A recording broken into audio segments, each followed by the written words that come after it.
Assalamualaikum warahmatullahi wabarakatuh. Hai semuanya, masih di video pembelajaran terkait metodologi penelitian pendidikan matematika.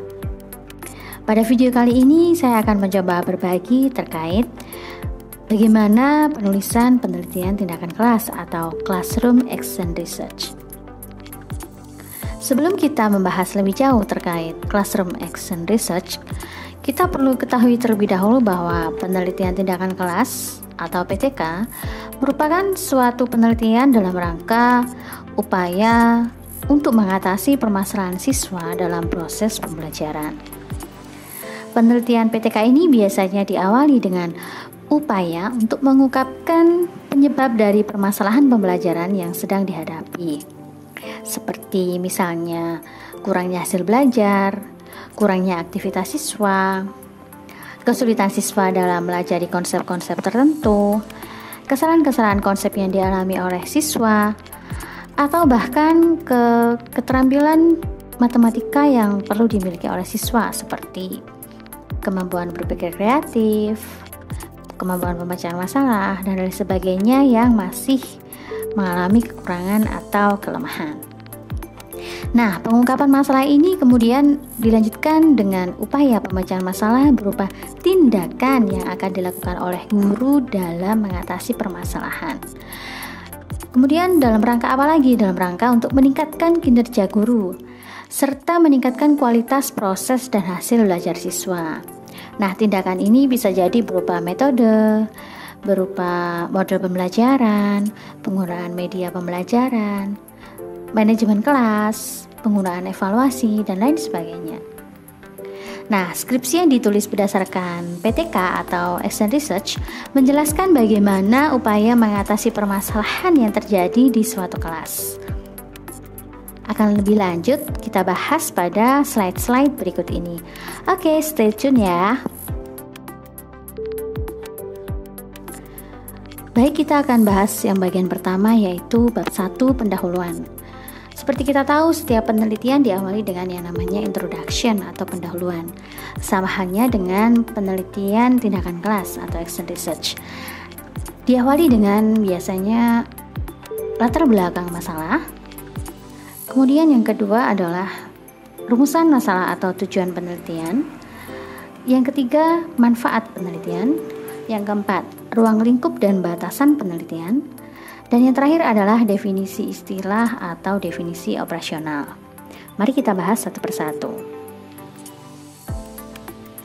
Bagian yang pertama adalah latar belakang masalah. Bagian ini menyajikan uraian tentang permasalahan. Misalnya tentang kualitas pembelajaran yang selama ini ditampilkan dan perlunya dilakukan perbaikan kualitas pembelajaran di sekolah atau di kelas yang akan dijadikan kancah penelitian. Permasalahan penelitian tindakan kelas biasanya berkembang dari kepedulian pendidik dan atau peneliti berdasarkan pengamatan dan refleksi terhadap kualitas pembelajaran. Tahapan ini disebut juga dengan tahapan refleksi awal. Dalam refleksi awal, peneliti yang bermitra dengan guru merasakan ada masalah dalam pembelajaran yang perlu segera untuk dicarikan solusinya. Nah, uraian permasalahan menjelaskan kesenjangan antara idealisme teori dan fakta empiris yang dirasakan dalam proses pembelajaran. Pendidik dan atau peneliti merasa prihatin atas terjadinya kesenjangan. Lalu timbul rasa peduli dan hendak mengurangi atau menghilangkan kesenjangan tersebut. Masalah tersebut itu kemudian dicari dan diidentifikasi hal-hal atau faktor yang menimbulkannya. Faktor-faktor penentu tersebut menjadi dasar untuk menentukan alternatif solusi. Pilihan solusi bagi masalah tersebut berupa tindakan konkret yang dapat dilakukan oleh pendidik dan peneliti secara kolaboratif. Kesenjangan didasarkan atas hasil observasi yang disebutkan dengan jelas waktu dan tempatnya serta data pendukung yang lengkap. Bisa berupa foto, hasil pekerjaan siswa, dan lain sebagainya. Data pendukung dapat berupa nilai rata kelas pada pembelajaran materi pokok sebelumnya, atau data rata kelas materi pokok yang dianggap sulit dibelajarkan pada beberapa kelas selama beberapa tahun sebelumnya. Alternatif pilihan pemecahan masalah dideskripsikan dengan jelas, disertai dengan argumentasi mengapa cara pemecahan tersebut dipilih. Hasil kajian teoritis dan empiris dikemukakan sebagai landasan pemilihan tindakan. Argumentasi untuk mendukung pilihan tindakan disampaikan secara kritis, logis, dan analitis, sejalan dengan teori-teori yang relevan. Sebaiknya, argumentasi juga didukung bukti-bukti empiris, yaitu berupa hasil penelitian terdahulu yang relevan, atas keefektifan dari tindakan yang dipilih dalam upaya penyelesaian masalah-masalah yang sama atau sejenis.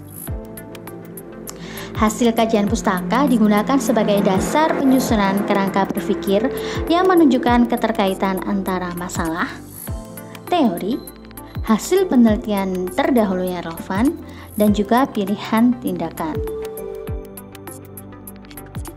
Kemudian yang kedua adalah rumusan masalah atau tujuan penelitian. Nah, ini kita perlu pilih salah satu aja ya. Isi dari rumusan masalah atau tujuan penelitian itu diawali dengan identifikasi masalah, ditetapkan dengan rumusan yang jelas, kemudian spesifik dan operasional, kemudian dikaitkan dengan pemilihan tindakan yang tepat dan hasil yang ingin dicapai. Nah, dalam perumusan masalah, peneliti juga perlu memperhatikan beberapa ketentuan yang biasanya berlaku dari segi aspek substansi, aspek originalitas dari tindakannya, aspek formulasi, dan juga aspek teknis. Oke, kita akan bahas satu persatu. Aspek substansi atau isi itu yang perlu diperhatikan adalah bobot dan nilai permasalahan, serta kegunaan atau manfaat pemecahan masalah melalui tindakan yang dipilih.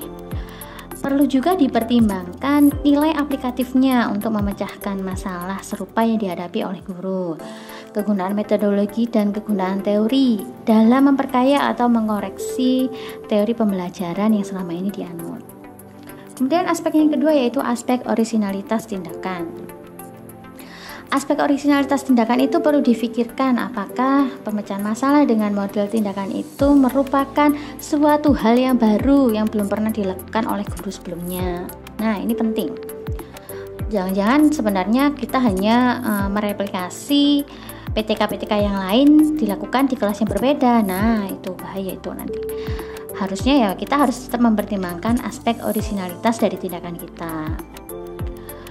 Nah, orisinalitas tersebut diperkenankan karena di dalam konteks kependidikan itu tidak setiap saat dapat dirancang dan diterapkan tindakan yang benar-benar baru. Yang lebih sering dilakukan itu adalah penerapan model-model pembelajaran yang pernah digunakan sebelumnya dengan konteks pembelajaran yang berbeda. Nah, itu yang sangat kritis sekali di penelitian PTK. Kemudian ya aspek yang ketiga adalah aspek formulasi dari kalimat. Sebaiknya masalah itu dirumuskan dalam bentuk kalimat pertanyaan dan tidak bermakna ganda. Jadi nggak ambigu. Kemudian ada lugas, tetap lugas dalam menyatakan secara eksplisit dan spesifik terkait apa yang dipermasalahkan dan tindakan apa yang dilakukan untuk mengatasi masalah tersebut. Kemudian aspek yang terakhir adalah aspek teknis dari kelayakan masalah dan kemampuan peneliti. Itu perlu diperhatikan untuk melakukan penelitian dan juga menjawab atau memecahkan masalah yang dipilih itu harus kita lihat gimana sih kemampuan peneliti, gimana sih kelayakan masalahnya, seperti itu. Sebaiknya peneliti juga memilih permasalahan yang bermakna, yang memiliki nilai praktis bagi guru, dan juga untuk semua yang berkolaborasi itu dapat memperoleh pengalaman belajar untuk mengembangkan profesionalismenya. Kemudian tujuan PTK, kalau kita pakai kalimat tujuan itu berarti ya harus mengungkapkan permasalahan pembelajaran, mengidentifikasi penyebabnya dan sekaligus memberikan pemecahan terhadap masalah yang terjadi. Hal ini perlu dinyatakan dengan jelas sebagaimana yang diuraikan dalam bagian rumusan masalah. Bedanya, rumusan tujuan penelitian itu ditulis dalam bentuk pernyataan. Bagian berikutnya adalah manfaat penelitian. Nah, bagian ini menguraikan manfaat atau pentingnya penelitian terutama bagi siswa, bagi guru, dan juga bagi sekolah. Kita perlu menguraikan manfaat ini sehingga nanti akan berisi kelayakan masalah yang diteliti, terutama terkait manfaatnya dalam meningkatkan kualitas proses dan hasil pembelajaran yang dilakukan dengan menerapkan tindakan yang dipilih. Kemudian yang keempat adalah ruang lingkup dan batasan penelitian. Ruang lingkup penelitian akan mengupas secara lengkap terkait keluasan cakupan penelitian. Keluasan cakupan penelitian ini dapat dibatasi dengan pembatasan cakupan penelitian. Misalnya, terbatas dalam satu kelas, atau hanya beberapa kelas di sekolah tertentu, atau bisa juga di beberapa sekolah secara dependen. Kemudian dilakukan meta-analisis dari hasil penelitian oleh peneliti utama, atau dengan membatasi banyaknya variabel yang akan dikaji. Nah, keterbatasan penelitian lebih memaparkan hal-hal atau variabel yang sebenarnya dapat dicakup dalam keluasan lingkup penelitian.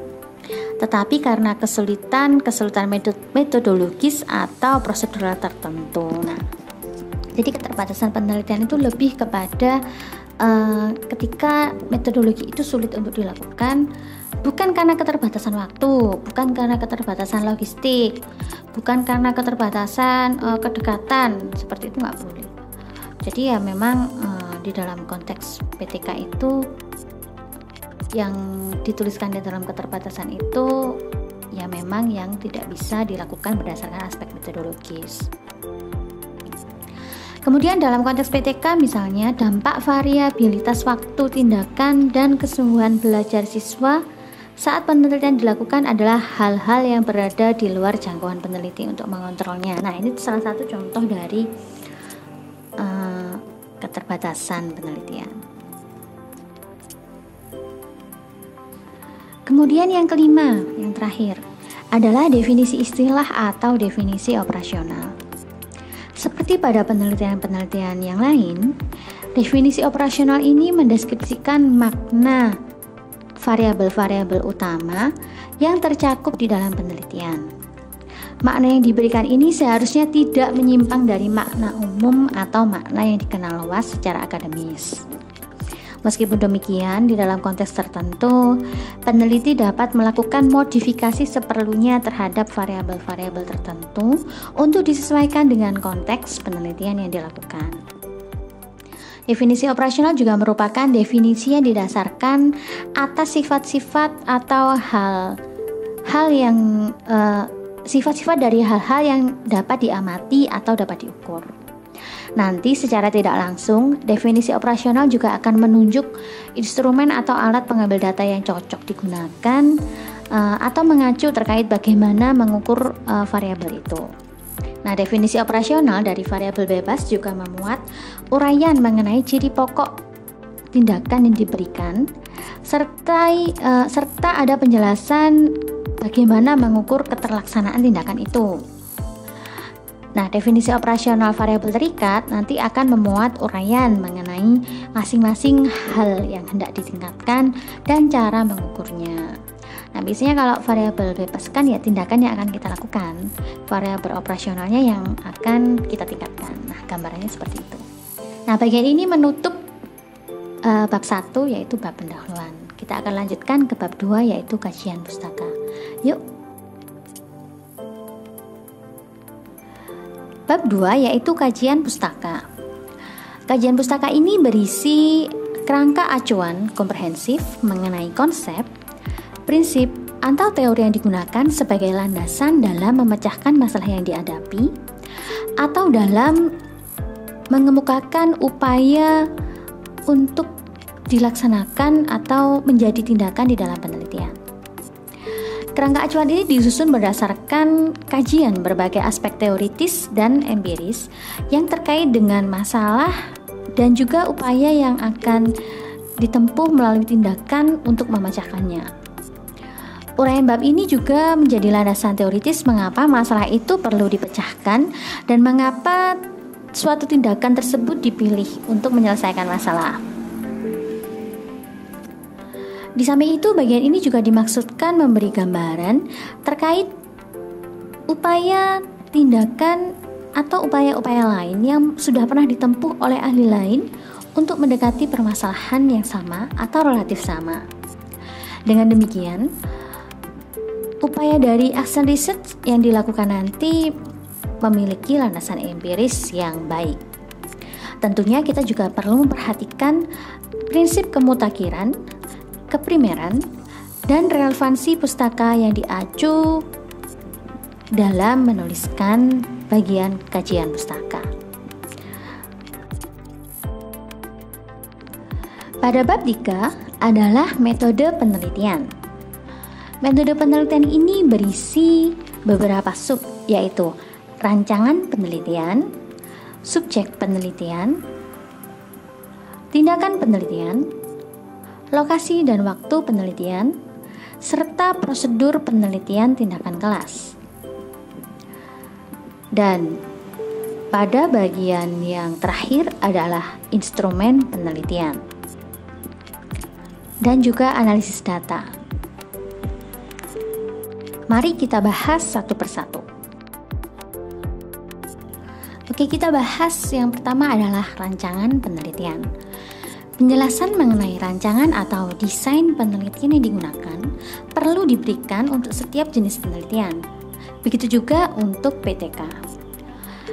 Rancangan penelitian ini diartikan sebagai strategi mengatur latar penelitian agar peneliti memperoleh data yang valid sesuai dengan karakteristik variabel dan tujuan penelitian. Pada umumnya, PTK ini memang memiliki ciri tersendiri. Pada hal-hal tertentu berbeda dengan penelitian kualitatif ataupun penelitian kuantitatif. Akan tetapi perlu dikemukakan bahwa pendekatan penelitian yang digunakan di dalam PTK lebih mengarah pada penelitian kualitatif. Hal ini perlu dikemukakan karena PTK menunjukkan karakteristik penelitian kualitatif yang cukup kuat, terutama terkait pada pemaknaan apa yang terjadi di dalam proses pembelajaran, baik yang terkait dengan kondisi awal pembelajaran maupun setelah terjadinya atau setelah diterapkannya tindakan. Namun di sisi lain, PTK juga memiliki sifat penelitian kuantitatif, karena di dalam PTK nanti ada unsur teori testing, yakni ketika kita ingin menguji cobakan suatu treatment dalam mengatasi permasalahan. Nah, sehingga dari segi ini PTK nanti akan mirip dengan penelitian eksperimen. Berikutnya adalah subjek penelitian. Di bagian ini diuraikan secara lengkap identitas dan karakteristik subjek penelitian. Subjek penelitian mewakili kelompok individu siswa yang hendak dikenai tindakan dalam konteks PTK yang akan diterapkan. Jumlah, komposisi, dan ciri-ciri lain yang relevan dari subjek penelitian perlu diuraikan dengan jelas pada bagian ini. Mengapa seperti itu? Karena hal ini penting dilakukan demi melihat bahwa dampak atau keefektifan tindakan hanya bermakna apabila dipaparkan dalam konteks yang ada, termasuk yang terkait dengan karakteristik subjek penelitian. Jadi PTK ini nanti dapat diterapkan pada konteks yang memang serupa dengan karakteristik subjek penelitiannya. Kemudian subbab berikutnya adalah tindakan penelitian. Nah, tindakan penelitian ini menjelaskan secara rinci tentang perlakuan yang akan diberikan oleh peneliti untuk mengatasi permasalahan. Kemudian subbab berikutnya adalah lokasi dan waktu penelitian. Nah, bagian ini menjelaskan tentang waktu dan tempat kapan PTK dilaksanakan, termasuk juga dilengkapi dengan jadwal penelitian. Nah, Yang kelima adalah prosedur penelitian tindakan kelas. Tentu kita tahu bahwa penelitian tindakan kelas itu dilakukan melalui suatu siklus, yaitu diawali dengan siklus pertama biasanya diawali dengan satu tahap perencanaan, kemudian ada tahap pelaksanaan, pengamatan, dan refleksi. Kemudian kembali lagi ke perencanaan, pelaksanaan, pengamatan, dan refleksi. Begitu seterusnya hingga karakter atau indikator dari keberhasilan tindakan itu dicapai. Kita akan membahas satu persatu terkait tahapan-tahapan di dalam penelitian tindakan kelas. Yuk.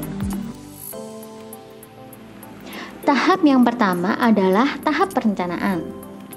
Langkah pertama pelaksanaan PTK adalah dengan melakukan perencanaan secara matang dan teliti. Dalam perencanaan PTK terdapat 3 dasar, yaitu identifikasi masalah, merumuskan masalah, dan pemecahan masalah. Masing-masing kegiatan terdapat subkegiatan yang nanti akan menunjang sempurnanya tahap perencanaan. Yang pertama adalah tahap identifikasi masalah. Langkah pertama dalam menyusun rencana PTK adalah melakukan identifikasi masalah. Identifikasi ini mirip seperti diagnosis yang dilakukan oleh dokter kepada pasiennya.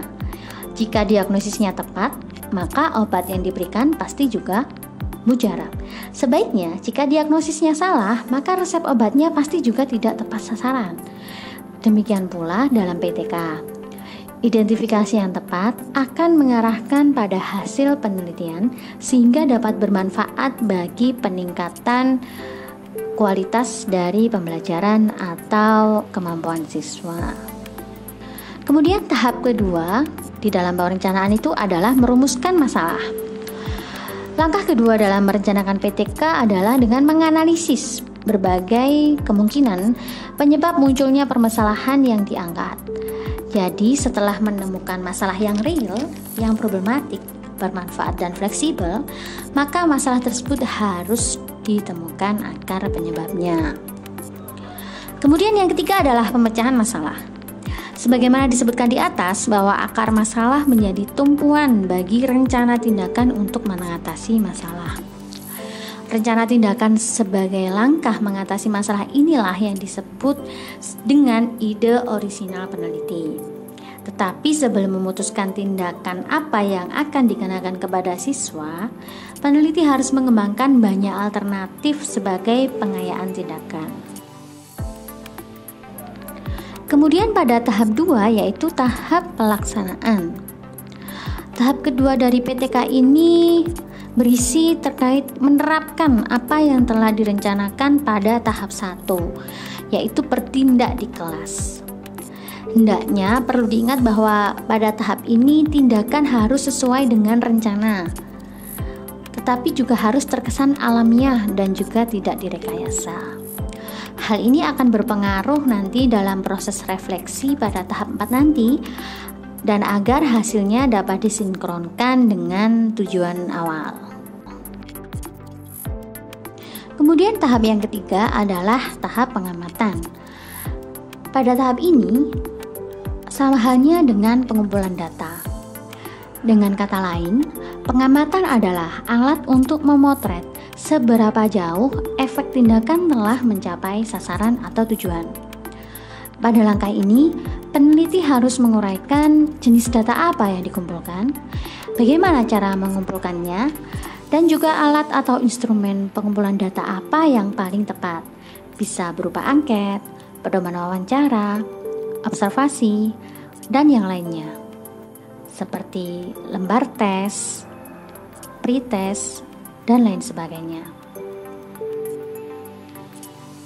Kemudian tahap yang keempat, yaitu tahap yang terakhir, yaitu refleksi. Refleksi adalah kegiatan untuk mengemukakan kembali apa yang telah dilakukan. Dalam hal ini, peneliti seolah memantulkan pengalamannya ke cermin sehingga tampak jelas penglihatannya, baik dari segi kelemahan dan juga kelebihannya. Pada bagian berikutnya adalah instrumen penelitian. Pada bagian ini dikemukakan instrumen yang digunakan untuk mengukur variabel yang diteliti. Sesudah itu barulah dipaparkan prosedur pengembangan instrumen pengumpul data atau pemilihan alat dan bahan yang digunakan dalam penelitian. Dengan cara ini akan terlihat apakah instrumen yang digunakan sesuai dengan variabel yang diukur. Ya, paling tidak ditinjau dari segi isinya. Tentunya suatu instrumen yang baik juga harus memenuhi persyaratan validitas dan reliabilitas. Sehingga pada bagian ini harus ada bagian yang menjelaskan bagaimana proses validasi dari instrumen itu. Instrumen penelitian dapat diambil dari instrumen yang sudah baku atau instrumen yang sudah baku tetapi diadaptasi atau dimodifikasi. Atau bisa juga menggunakan instrumen yang dikembangkan sendiri oleh peneliti.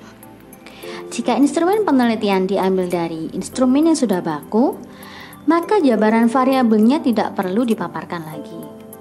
Namun, jika peneliti ingin mengadaptasi atau memodifikasi instrumen baku yang sudah ada, atau mengembangkan instrumen sendiri, maka perlu memaparkan proses dan hasil dari validasi instrumen.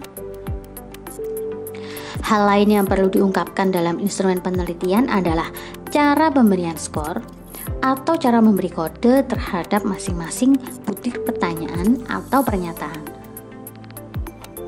Sedangkan untuk alat dan bahan harus disebutkan secara cermat spesifikasi dari alat yang digunakan dan juga karakteristik dari bahan yang dipakai. Istilah instrumen penelitian kadang juga dipandang kurang tepat karena belum mencakup keseluruhan hal yang digunakan di dalam penelitian.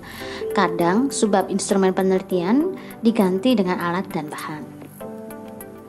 Contoh instrumen yang sering digunakan di dalam PTK adalah lembar observasi keterlaksanaan pembelajaran jika tindakan yang dilakukan adalah berupa model atau metode pembelajaran.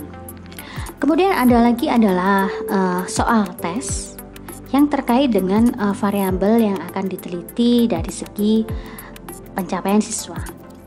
Kemudian ada kuesioner atau angket, atau mungkin lembar observasi siswa karena ingin mengamati perilaku siswa yang menjadi variabel terikatnya. Oke, kita akan lanjutkan ke bagian terakhir, yaitu teknik analisis data. Yuk kita cek. Bagian yang terakhir dari uji coba adalah teknik analisis data. Pada bagian ini diuraikan bagaimana data dianalisis, evaluasi dan juga refleksi yang dilakukan. Informasi yang biasanya dipaparkan adalah waktu analisis data. Siapa yang melakukan analisis? Langkah-langkah atau prosedur analisis data, dan juga teknik yang digunakan untuk melakukan analisis tersebut. Perlu kita ingat bahwa analisis data PTK cenderung mengikuti cara analisis data kualitatif saat sangat mementingkan makna yang dapat dikembangkan dari data yang ada, yang terkait erat dengan konteks dan dinamika pembelajaran yang terjadi saat tindakan dilaksanakan atau saat data dikumpulkan. Nah, prosedur statistik juga dapat digunakan apabila memang benar-benar diperlukan. Evaluasi terutama mengacu kepada keefektifan tindakan dan kesesuaian dampak tindakan dengan apa yang diharapkan peneliti. Jika tindakan yang dilaksanakan dinilai belum seefektif yang diharapkan dan dampak yang ditimbulkan belum memenuhi harapan, peneliti mencoba mencari jawaban mengapa hal tersebut terjadi. Selanjutnya, peneliti merenungkan tindakan perbaikan yang dapat dilakukan untuk meningkatkan keefektifan tindakan dengan harapan dampaknya akan lebih baik dari dampak tindakan sebelumnya. Nah, tindakan-tindakan perbaikan itulah merupakan suatu bagian dari refleksi. Kita masuk ke bab 4, yaitu paparan data dan temuan penelitian. Pada bagian ini, perlu diuraikan bagaimana pengamatan pendahuluan yang dilaksanakan sebelum menyusun proposal penelitian, dan paparan data penelitian siklus pertama serta hasil observasi, evaluasi, dan refleksi. Paparan kemudian dilanjutkan dengan perencanaan tindak lanjut, pelaksanaan, observasi, evaluasi, dan refleksi pada siklus kedua. Jika PTK dilakukan lebih dari 2 siklus, maka pola pemaparan yang sama digunakan untuk siklus ketiga dan seterusnya. Dengan penekanan pada perubahan yang dimaksudkan untuk memperbaiki kualitas penelitian pada siklus-siklus sebelumnya, serta dampak yang ditimbulkan dari perbaikan tersebut. Sehingga langkah-langkah yang perlu ada di dalam bab 4 ini adalah yang pertama, pengamatan pendahuluan, yang kedua, paparan data, yang ketiga adalah temuan penelitian, yang keempat, evaluasi, dan yang kelima adalah tindak lanjut. Kita akan bahas satu persatu setiap bagian.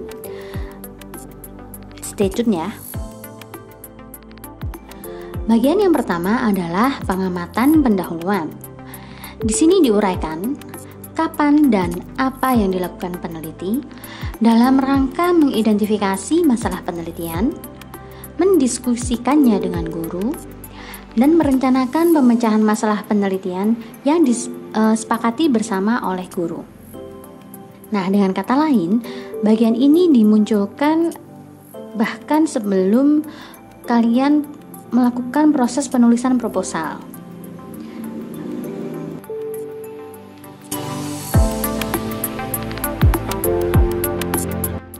Bagian yang ketiga adalah temuan penelitian.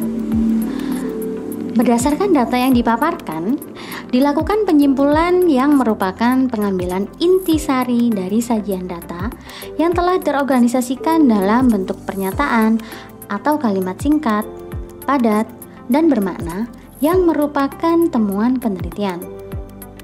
Temuan penelitian ini mencakup temuan tiap siklus dan juga temuan lengkap keseluruhan tindakan. Bagian yang keempat adalah evaluasi.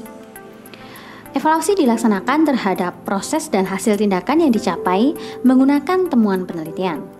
Peneliti dapat menggunakan kriteria keefektifan atau keberhasilan pencapaian pada setiap siklus. Indikator keterlaksanaan tindakan atau proses dapat disajikan dalam bentuk kriteria yang menunjukkan telah atau belum terlaksananya aspek-aspek tindakan yang harus dilakukan guru ataupun siswa. Kriteria ini dapat berwujud batasan kuantitatif dan atau kualitatif. Secara kuantitatif misalnya, dapat dipaparkan frekuensi pelaksanaan tindakan. Dan secara kualitatif, dapat dinyatakan dalam pernyataan sudah atau belum dilaksanakannya tindakan. Atau bisa pernyataan lain yang menunjukkan kualitas tindakan. Indikator keberhasilan tindakan dapat disajikan dalam bentuk kriteria kuantitatif dan kualitatif. Indikator keberhasilan tindakan siklus pertama pada umumnya kriterianya ditetapkan berdasarkan hasil refleksi awal dan perkiraan kemungkinan peningkatan yang dapat dilakukan setelah dilakukan tindakan tertentu. Indikator keberhasilan tindakan pada siklus berikutnya, kriterianya ditetapkan berdasarkan hasil dari refleksi siklus sebelumnya. Dengan melihat proses dan hasil analisis tersebut, dan kemudian dicocokkan dengan kriteria yang telah ditetapkan, akan diperoleh hasil evaluasi. Apakah pelaksanaan PTK pada suatu siklus tertentu sudah sesuai dengan rencana? Hasil evaluasi inilah yang akan menjadi bahan untuk melakukan refleksi. Yang kelima adalah tindak lanjut. Apabila hasil perbaikan yang diharapkan belum tercapai pada siklus pertama, maka diuraikan langkah lanjutan pada siklus kedua. Satu siklus kegiatan merupakan kesatuan dari kegiatan perencanaan tindakan, pelaksanaan tindakan, observasi dan interpretasi, serta analisis dan refleksi. Semua langkah untuk siklus kedua ini juga untuk siklus ketiga dan selanjutnya, jika ada, diuraikan lengkap seperti pada siklus pertama. Siklus lanjutan tidak dilakukan apabila kriteria keberhasilan sudah dicapai. Kriteria keberhasilan dapat ditetapkan misalnya dengan menggunakan prinsip belajar tuntas. Apabila tingkat perbaikan yang diharapkan tercapai minimal 75%, maka pencapaian itu dapat dikatakan sudah memenuhi kriteria. Kemudian, mengacu pada penjadwalan kegiatan pembelajaran, satu siklus diharapkan terdiri dari beberapa pertemuan, sedapat mungkin lebih dari 3 pertemuan. Hal tersebut diperhatikan secara sesama karena dampak suatu tindakan belum tentu tampak di dalam 1 atau 2 pertemuan saja. Pada intinya, bagian tindak lanjut ini berisi perbaikan apa yang akan dilakukan pada siklus berikutnya yang diperoleh dari hasil evaluasi dan refleksi. Pada bab 5, yaitu berisi pembahasan. Sama seperti penelitian-penelitian yang lain, bab 5 ini berisi gagasan peneliti yang terkait dengan apa yang telah dilakukan, apa yang telah diamati, dipaparkan, dan dianalisis pada bab sebelumnya. Uraian mengenai gagasan ini perlu dikaitkan dengan hasil kajian teori dan hasil-hasil penelitian lain yang relevan. Misalnya, kita ingin melihat bagaimana perbedaannya hasil penelitian yang kita lakukan dengan hasil penelitian terdahulu. Apakah dari perbedaan itu dapat dilihat mengapa hal tersebut dapat berbeda antara penelitian milik kita dengan penelitian sebelumnya? Atau juga bisa kita lihat kesamaannya. Jadi apa yang sudah kita peroleh, apa yang sudah kita lakukan, kita amati pada penelitian ini juga ditemukan serupa juga di penelitian yang lain, misalkan seperti itu. Nah, kita masuk ke bagian yang terakhir, yaitu bab 6, penutup. Bab ini memuat temuan pokok atau kesimpulan, implikasi, dan juga tindak lanjut penelitian, serta saran-saran atau rekomendasi yang diajukan. Semua hal yang disarankan haruslah terkait dengan pembahasan. Terutama pada bagian skripsi, untuk skripsi biasanya bagian ini memuat jawaban dari pertanyaan penelitian. Finally, selesai juga pembahasan metodologi penulisan penelitian tindakan kelas atau Classroom Action Research. Saya harap konten dari video ini benar-benar memberikan manfaat bagi teman-teman, bagi mahasiswa-mahasiswa yang ingin mengajukan proposal terkait PTK dan juga menuliskan laporan akhir berjenis PTK. Dan yang paling akhir, saya minta kepada teman-teman semua untuk memberikan tanggapan, memberikan saran kepada saya terkait konten dan juga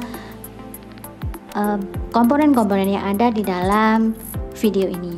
Sampai jumpa di sesi-sesi yang lain ya. Semoga sehat semua. Wabillahi taufik wal hidayah. Wassalamualaikum warahmatullahi wabarakatuh. Bye.